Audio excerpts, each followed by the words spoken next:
The message came at 6:14 in the morning. It arrived on every screen, every channel, and every open frequency across the known galaxy at the exact same time. The Volcae Dominion had always liked doing things in a way that made a point. They wanted every species watching. They wanted every ambassador, every council member, and every frightened little civilization out there to see exactly what happened when someone got in their way. The hall of the Galactic Conclave was enormous. It had to be. It held representatives from over 60 species, all of them gathered under a ceiling made of transparent alloy that looked out into open space. Stars burned quietly above them as the Volcae High Executor walked to the center podium. He was tall. He had pale, hard-looking skin like old bone, and 12 eyes arranged in 2 curved rows across his wide face. He moved slowly because he did not need to rush. He had never needed to rush for anything in his life. He placed a single data card on the podium. A holographic star map rose from it and filled the room. The map showed the galaxy, familiar to everyone present. Then a small section near the outer edge lit up in red. One solar system, one small, yellowish star, one blue planet sitting in the 3rd orbit. Earth. Ambassador Nari was sitting at the human delegation table when the map appeared. She was a small woman with short dark hair and a calm face that gave away nothing. She had been the human voice at the conclave for 9 years. She had sat through arguments, treaties, and border disputes.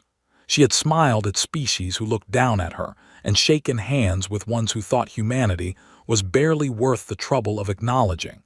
She was very good at keeping her face still. The High Executor spoke in Volcae, and the translation system running in every delegate's earpiece turned his words into their own language almost instantly. He said that the human territory was an obstacle.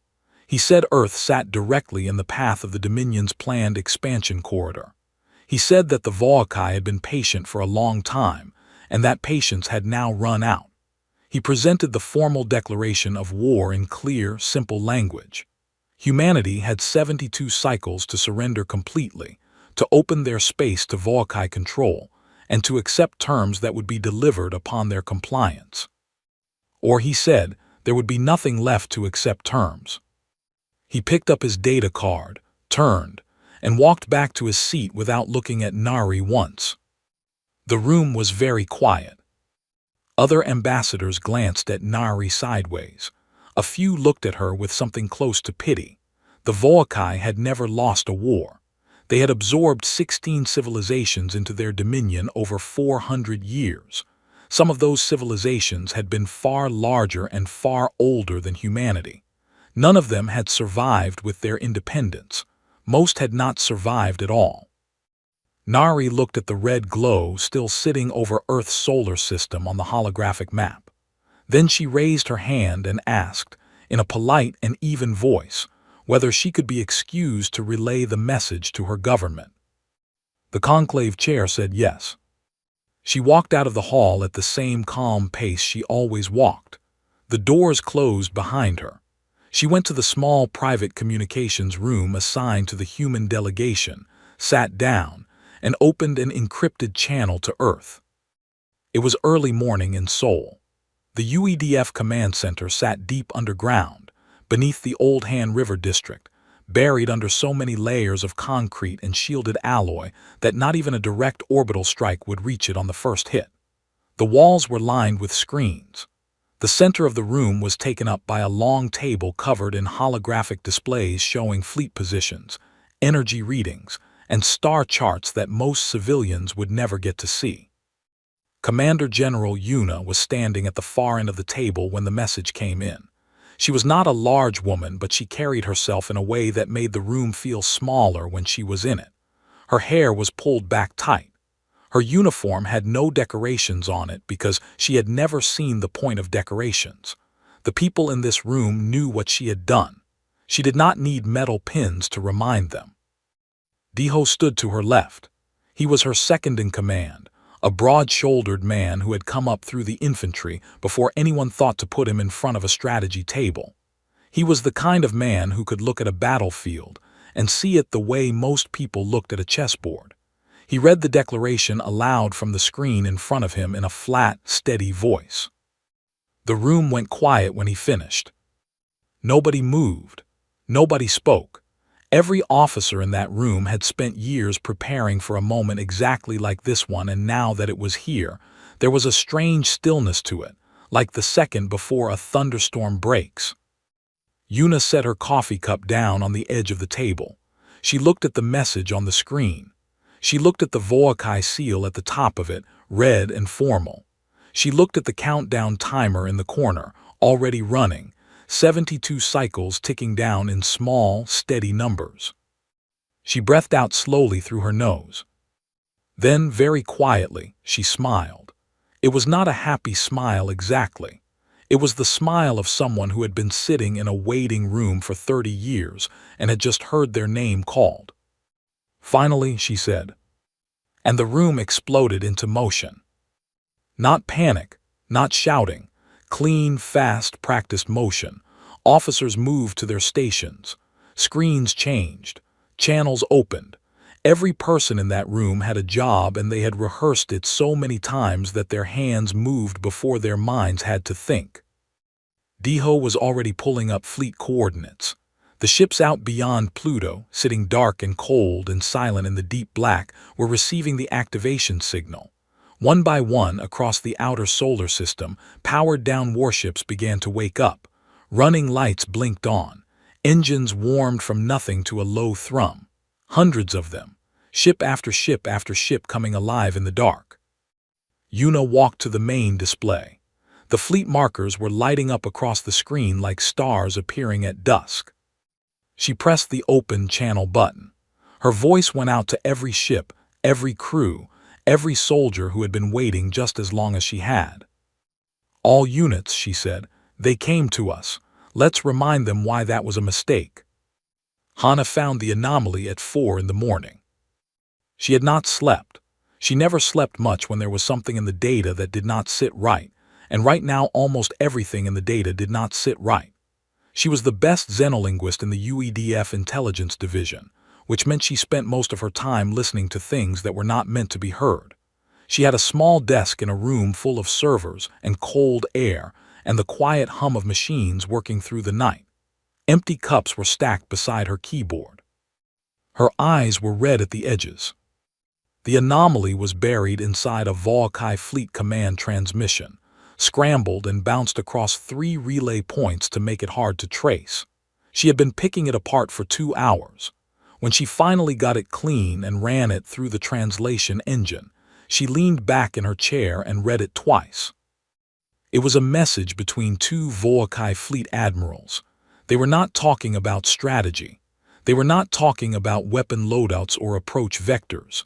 They were asking each other why Earth had not gone quiet yet. The Voakai had expected silence within 6 cycles of the declaration. They had expected the human signals to drop, the way signals always dropped when a civilization realized what was coming and the fear set in. Instead, Earth's electromagnetic output had tripled since the message was delivered. Signals were going out in every direction. Energy readings around the human solar system were climbing. The Voakai admirals did not understand what they were looking at. Hana smiled at her screen. She picked up her comm and called Diho. He answered on the second ring. She told him what she had found. There was a short pause on his end. "Send it to command," he said, "and get some sleep." She sent it to command. She did not get any sleep. From the outside, Earth looked almost normal. Civilian news channels were running. Shops were open. People were going to work. There were no soldiers in the streets, no sirens, no visible signs that the planet had just received a declaration of war from the largest military power in the known galaxy. A person standing on any ordinary street corner would have had no idea that anything was happening at all. That was entirely on purpose. The mobilization was not happening on the streets. It was happening underneath them, above them, and far beyond them in the dark of space. Deep-level manufacturing plants that officially produced agricultural equipment switched their lines over without public announcement. orbital platforms that officially monitored whether patterns began rotating to new positions. A string of research stations out past Mars went completely dark to outside sensors, not because they stopped working, but because they stopped wanting to be seen.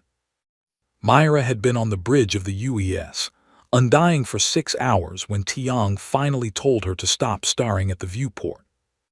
She was 24 years old and she had been assigned to the Undying 3 months ago as a junior bridge officer. She had trained for 4 years.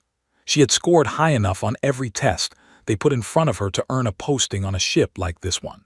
But training and scoring and posting were one thing. Sitting on the bridge of the largest warship in the human fleet while that fleet was waking up all around her in the dark was something else entirely. The Undying was long and dark-hulled, and built in a way that did not look like anything the Conclave's shipbuilding guides would have recognized.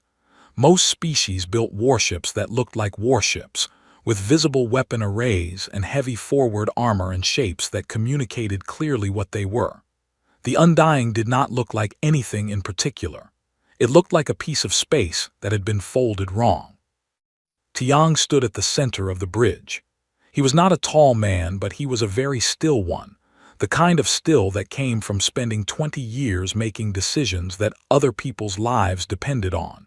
He watched the fleet markers appear on his display one by one and said nothing for a long time. Myra finally asked the question she had been turning over since the activation signal came through. "How many ships are out here?" she asked. "Enough," Tiang said. She looked at the display. She counted the markers until she lost count. She stopped asking questions and started paying attention instead, which was probably what he wanted her to do. Diho brought Myra down to the weapons deck later that day. It was Tiang's idea. He thought she needed to understand what she was part of before the shooting started, and Diho agreed.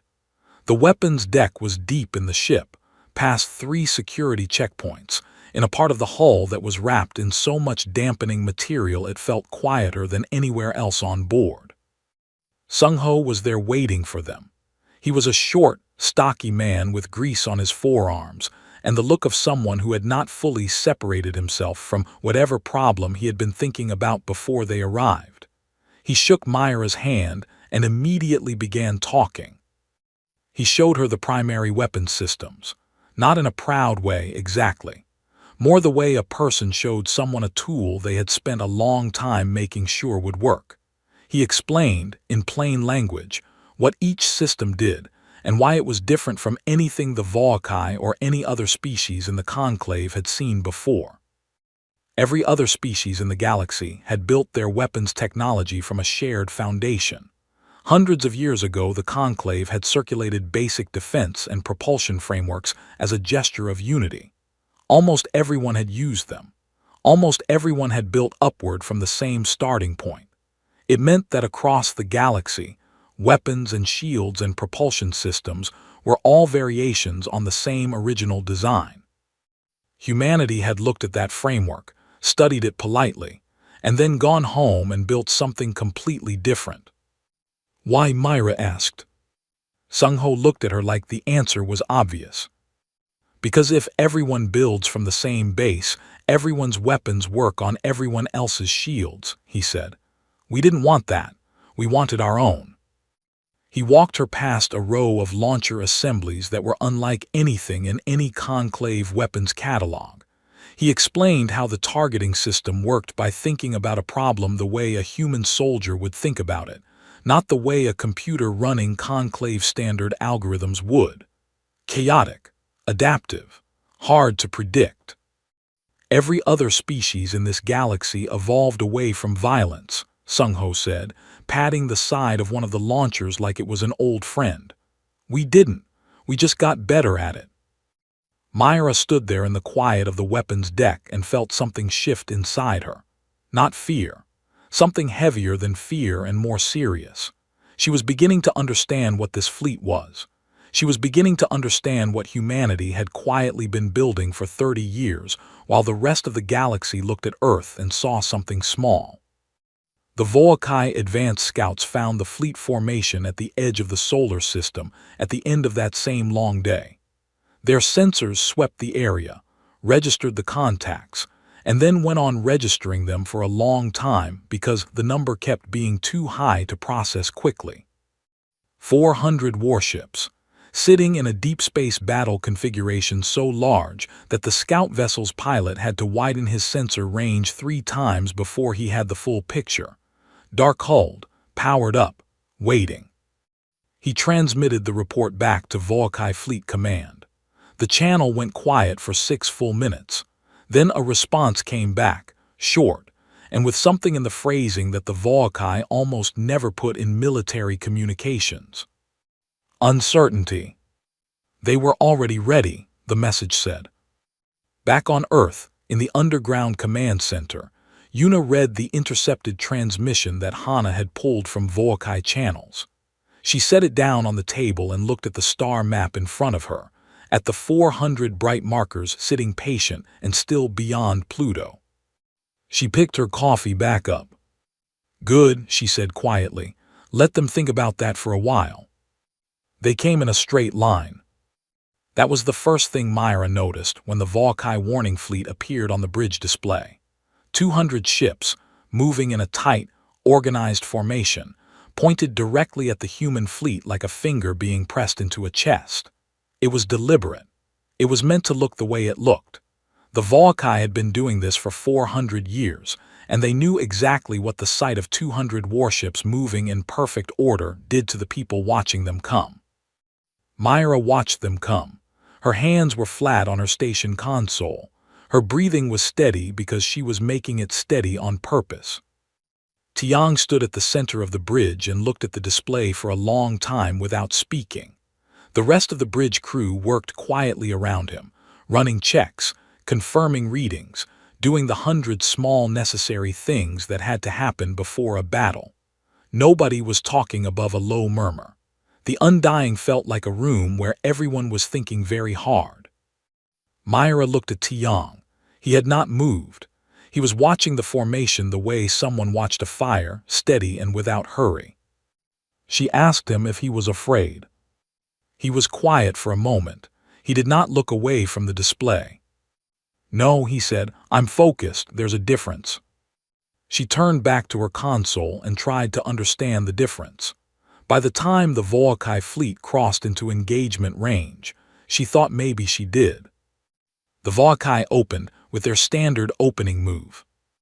It was called a particle barrage in the Conclave's military literature. Long range, widespread, designed to hit shields hard and fast and knock propulsion systems offline before the enemy could respond. It had worked on every civilization the Volkai had ever fought. It worked because almost every civilization in the galaxy used the same basic shield technology, the same framework that the Conclave had shared openly centuries ago. The Volkai knew exactly how much power it took to break those shields. They had done the math so many times it was automatic. The barrage hit the human fleet across a wide front. Hundreds of energy impacts, bright and violent on the display screens, lighting up the dark between the two fleets like a storm. Myra gripped the edge of her console. The Undying shook once, a low rolling shudder, and then steadied. Damage reports came in from across the fleet. Sungho's voice came over the internal channel from the weapons deck, calm and almost bored sounding. "Shields holding," he said. "All ships reporting the same. They tickled us." Myra stared at her screen. The fleet was intact. Every ship was intact. The most powerful opening strike in the Volkai military playbook had crossed hundreds of thousands of kilometers of space and done almost nothing. On the Volkai command frequency, which Hana was monitoring from the intelligence station back on Earth and feeding live to Fleet Command, there was a pause, a long one. The kind of pause that meant the people on the other end were looking at their own readings and not believing them. Tiang allowed himself a very small, very brief smile. Then it was gone. "All wings," he said into the open fleet channel. "Execute pattern 7. The human fleet split. That was the second thing the Volkai had never seen. One moment there was a single large formation sitting across from them, organized and readable. The next moment it was coming apart, breaking into dozens of separate strike groups moving in different directions at different speeds, spreading out across a massive volume of space in patterns that looked, from the outside, like chaos. They were not chaos. Diho was running the engagement from a command position aboard a mid-fleet carrier, watching the tactical display with the same expression he used for everything, the flat, concentrated look of a man turning a problem over in his mind. The movement of every strike group was mapped in his head. He knew where each one was going and why. The pattern was built from thousands of years of human combat history, from infantry tactics and naval strategy, and every hard lesson humanity had ever learned about how to fight something bigger than itself. You did not stand in front of something bigger and hit it straight on. You made it turn. You made it spread out trying to follow you. You made it fold inward on itself looking for a center that kept moving. The Volkai fleet did exactly what Diho expected. Their formation, built for coordinated forward engagement, began to compress and rotate, trying to track the spreading human strike groups. Ships moved to cover gaps. Command vessels pulled back toward the center. Their targeting systems swept back and forth across too many contacts moving in too many directions. They could not get clean locks. Their entire targeting doctrine was built around fighting formations that held their shape. The human fleet had no shape. It had intent, and intent was much harder to shoot at. Myra was receiving position updates so fast her screen was blurring. She filtered down to her own strike group's data and focused on that, tracking the 3 ships moving with the Undying, watching the gap between them and their assigned Volkai targets close steadily. Tiang's voice came over the bridge channel, still at the same even volume he used for everything. "Sungho, you're clear." Sungho's reply came back immediately. "About time." The human fleet opened fire all at once. Myra had read about fleet engagements in her training. She had studied them, run simulations, looked at the old records from Earth's own naval wars. She thought she had a reasonable picture of what it would look and feel like. She did not. The simulations were not loud enough and they were not bright enough, and they did not have the low physical pressure that moved through the hull every time the Undying's main guns fired. The weapons were not elegant. They were not the clean, precise beams that most conclave military forces used. They were heavy and blunt, and they hit the way a door being kicked off its hinges hit, all at once and with total commitment. Volkai hulls were built to absorb the kind of punishment their own weapons, and the weapons of every species they had ever fought could deliver. They were not built for this. The first wave of strikes tore through 3 Volkai heavy vessels before their damaged systems could even register the hits. Secondary explosions rolled through 2 more. Strike groups all across the engagement zone were reporting similar results. The battle lasted 40 minutes. When it was over, Myra sat at her station and looked at the debris field on the display.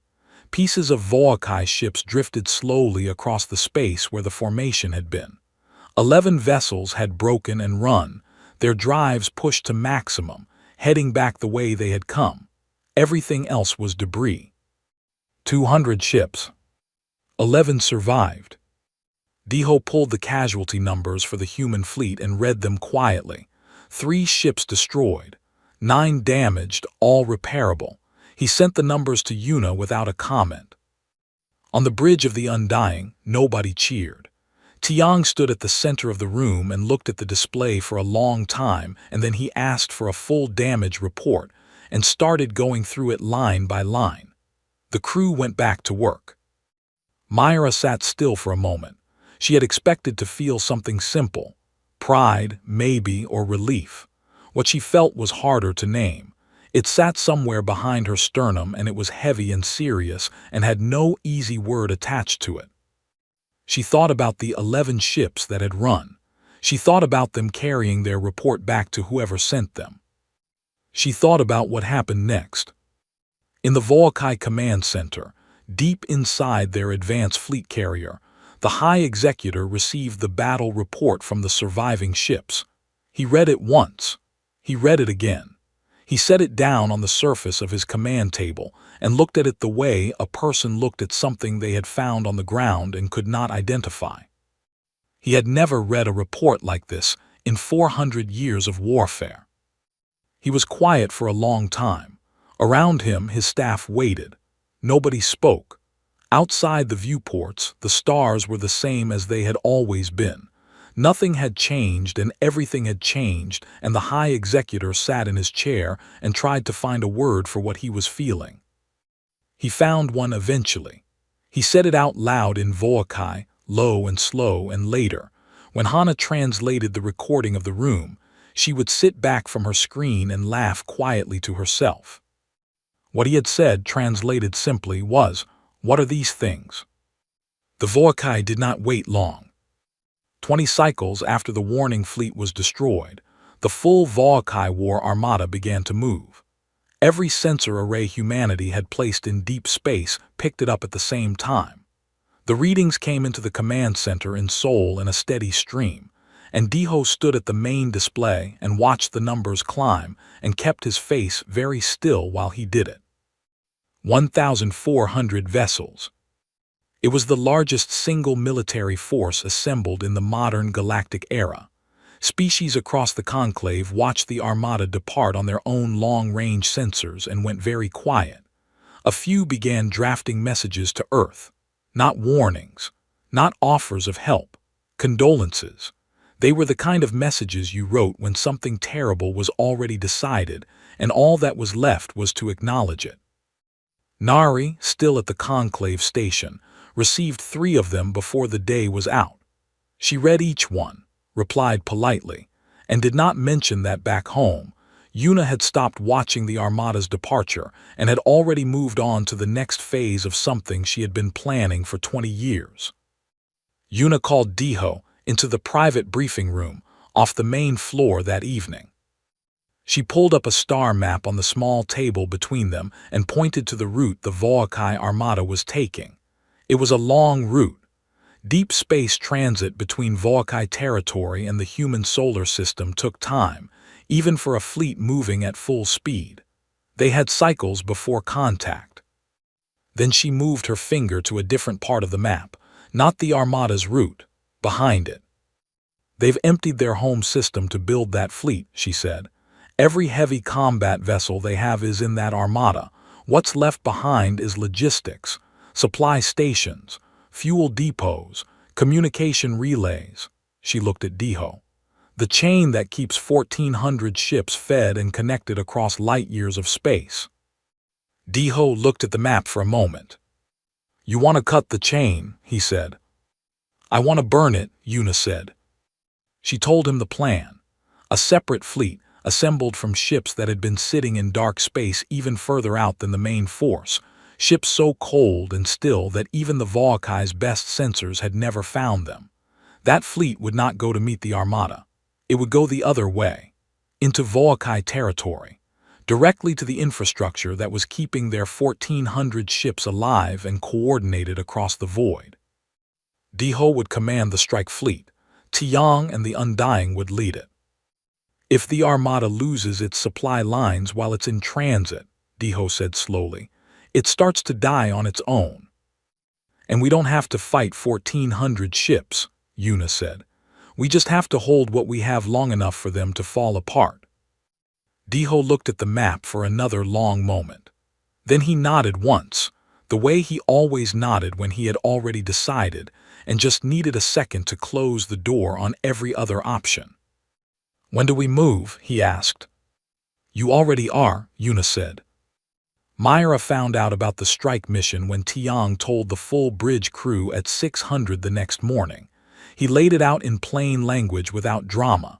Their fleet was going into Voakai space. Their targets were not warships.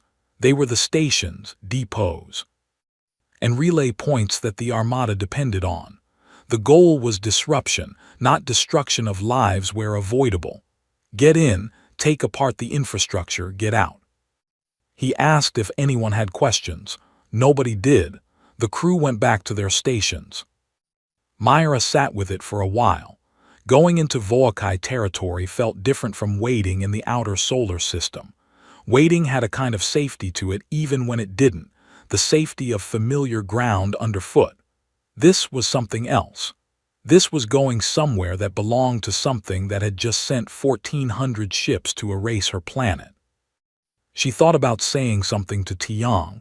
She thought about it and then decided against it. He would tell her to focus. She already knew that. She focused. The strike fleet crossed into Volcae territory on the fourth cycle after departure. They moved in tight groups, dark and quiet, using the same low-emission approach that had kept the main fleet hidden beyond Pluto for years. The Volcae Home Defense Force had not been built for this. It had been built for a conventional military assault coming from a known direction. It was not built for contacts that appeared close before they should have been possible, struck fast, and were gone before a full response could form. Diho ran the engagement from the fleet command carrier. Tiang's Undying moved at the front of each strike rotation. The first target was a massive fuel processing station sitting at the edge of the Volcae inner system, the single largest supplier of drive fuel to the Armada's transit chain. It was defended by a ring of automated platforms and 2 escort vessels. Sungho's weapons systems dealt with the platforms in under 3 minutes. The escort vessels broke and ran. Then the strike group went to work on the station itself, not blowing it apart, but taking out its processing core, its fuel transfer arrays, its communication dishes, all the working parts that made it a station rather than a large piece of metal sitting in space. Myra watched on her display as the station went dark section by section. It looked strange, quieter than the battle had been, more deliberate. She asked Diho once, during a brief window between strike rotations, whether it felt different hitting something that wasn't shooting back. Diho thought about it seriously, which she had not entirely expected. "It feels like work," he said. "That's what it's supposed to feel like." They hit 11 targets in 8 cycles. Fuel stations, communication arrays, 3 large repair docks that had been pre-positioned along the Armada's return route, a command relay hub that tied together the Volcae fleet's long-range coordination network. Each one went dark the same way the first one had, section by section, lights out, systems down. The Volcae Home Defense Force tried to respond. They pulled ships from 3 different patrol zones and pushed them toward the strike fleet's last known positions. Diho let them chase positions that were already empty and was somewhere else entirely by the time they arrived.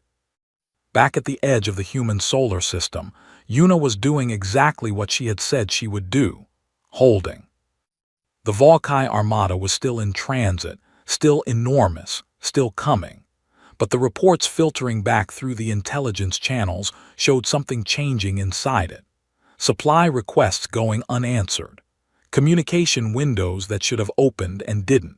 Ships in the rear of the formation beginning to drop speed as their fuel reserves started running lower than projected. The Armada was a machine. Diho was removing its parts while it was still running. Yuna's defensive fleet engaged the Armada's forward scouts in a series of quick, hard strikes at the outer system's edge. No full engagement. She would not fight 1,400 ships head-on even with everything she had. She hit the scouts hard, pulled back, appeared somewhere else, hit again. She made the Armada's advance elements cautious and slow. She cost them time, and time cost them fuel they were no longer receiving.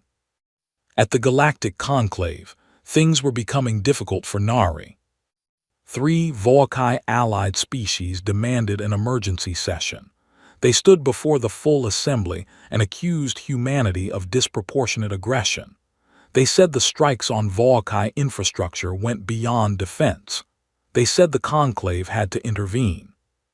Nari was given the floor.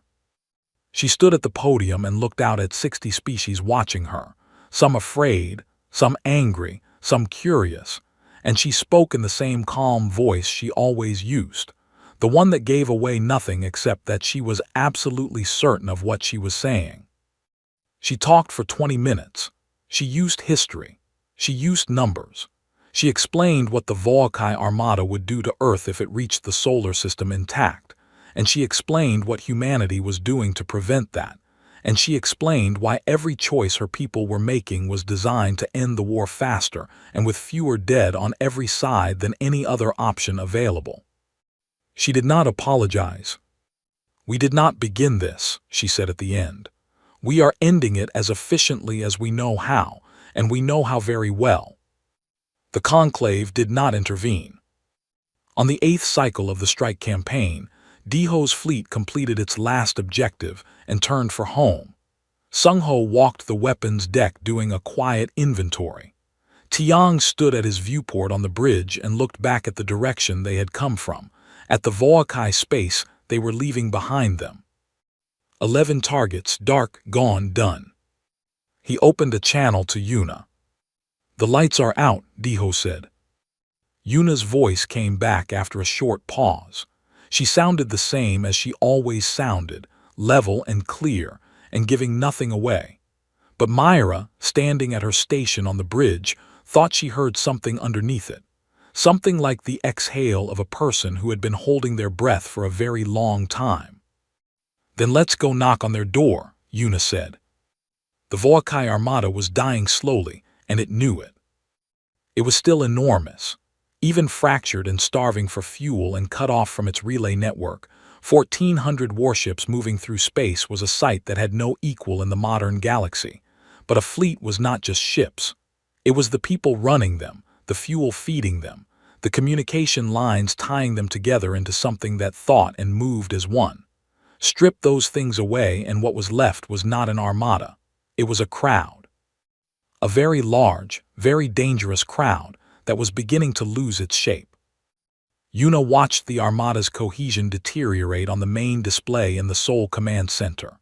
The rear third of the formation had lost contact with the command vessels at the front.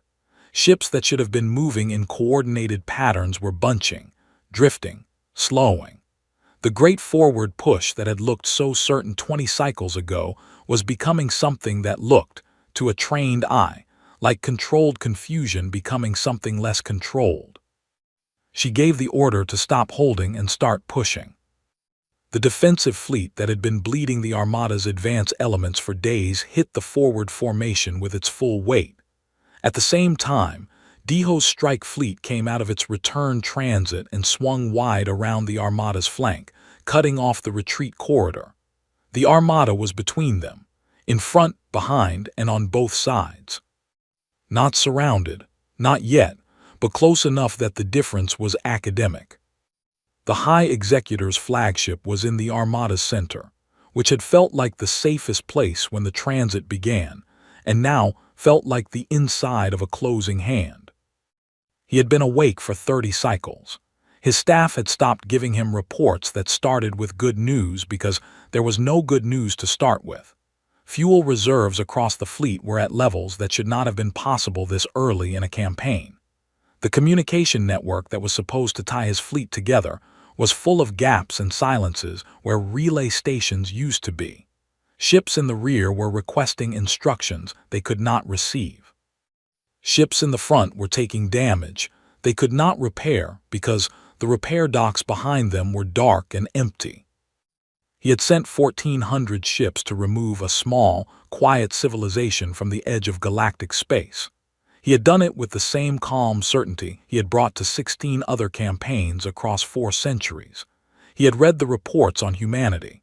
He had seen their small fleet numbers and their single inhabited world and their brief, noisy history of fighting each other. He had assessed them and found them manageable. He understood now, sitting in the silence of his command bridge with the tactical display showing him things he did not want to see, that he had read the reports correctly and understood them completely wrong. He had seen a species that fought and concluded they were defined by their losses. He had not considered that they were defined by what they learned from them. The message arrived on his command screen without announcement. It came on every Volcae channel, every allied frequency, and every open conclave band simultaneously. A human face appeared on the display. A woman, dark-haired, with a uniform that had no decorations on it and eyes that were looking directly at him the way a person looked at something they had already decided about. She spoke in Volkai, clear and correct Volkai, with no translation lag, which meant someone on her side had spent a great deal of time learning his language for exactly this moment. Yuna had practiced the speech twice. That was enough. She told the High Executor that the war was over. She said it simply, as a fact and not an opinion. She laid out the terms in clear language. The Volkai Dominion would stand down its military forces to a defensive threshold only. The 12 species currently under Volkai control would be brought before the Galactic Conclave for self-determination hearings. All expansion into human space would end permanently. And the record of this war, every detail of it from declaration to conclusion, would be entered into the Conclave's permanent historical archive, so that every species in the galaxy would know exactly what had happened here. She was not angry when she said it. There was no heat in her voice. She spoke the way someone spoke when they were reading something true aloud. "You declared war," she said at the end. "We replied, we hope you are listening now." She ended the transmission. The bridge was quiet. Diho stood to her left. The staff at their stations waited. Somewhere out past Pluto, Tiang's Undying sat at the head of the First Fleet in the darkness of Volkai home space, engines running, weapons ready, waiting for the answer.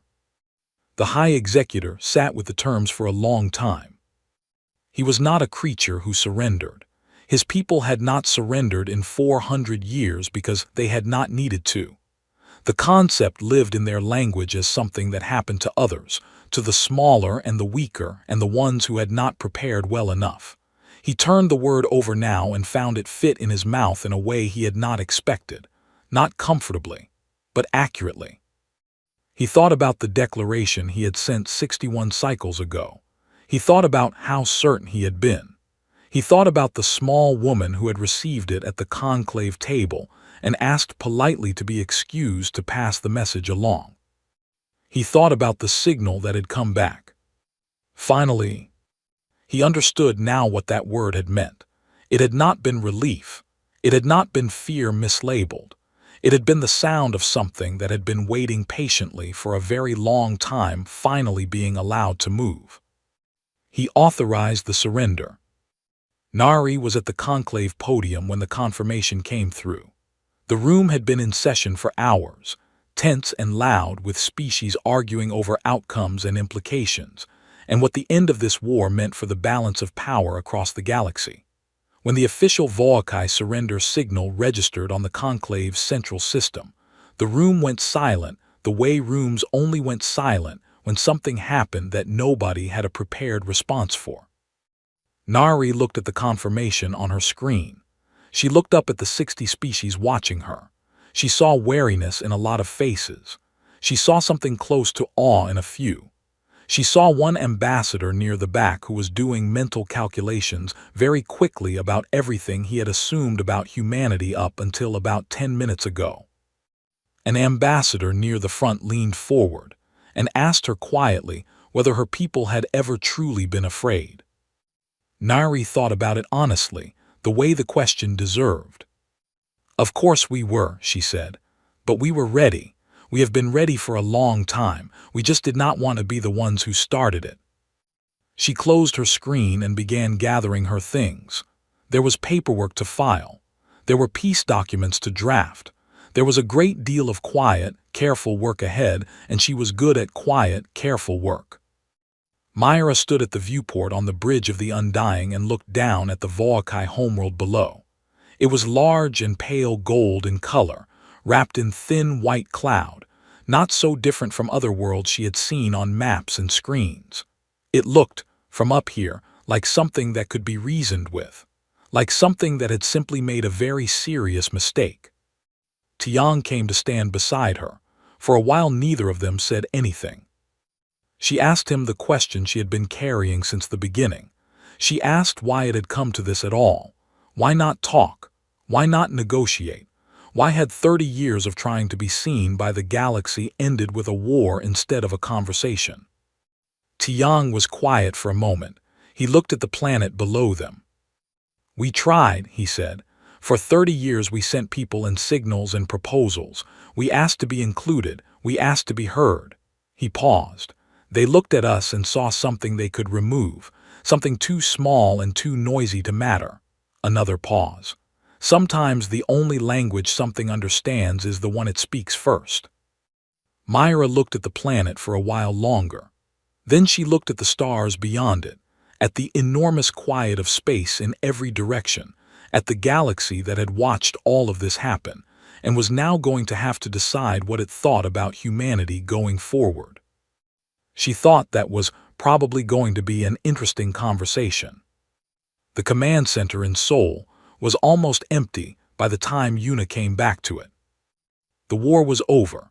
The staff had been dismissed in rotations over the past few hours. The holographic star maps were shutting down one by one as the systems were put back into standby, the bright network of fleet positions and battle coordinates fading out of the air, until there was nothing left but a large, quiet room and the last few screens running their final logs. Diho was still there. He had 2 cups of coffee and he handed one to Yuna when she walked in. She took it. Outside the buried windows, if you could call them windows, the low morning light of Seoul was starting to come through the ventilation feeds.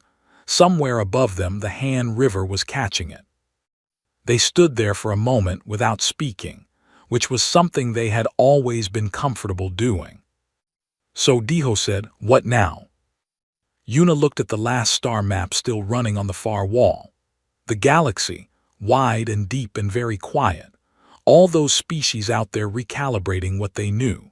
All those civilizations that had watched humanity wait and prepare and then move, fast and certain and without cruelty, and were now sitting with the memory of it. "Now we make sure they remember," she said, "and we go back to being people." She drank her coffee. The map went dark.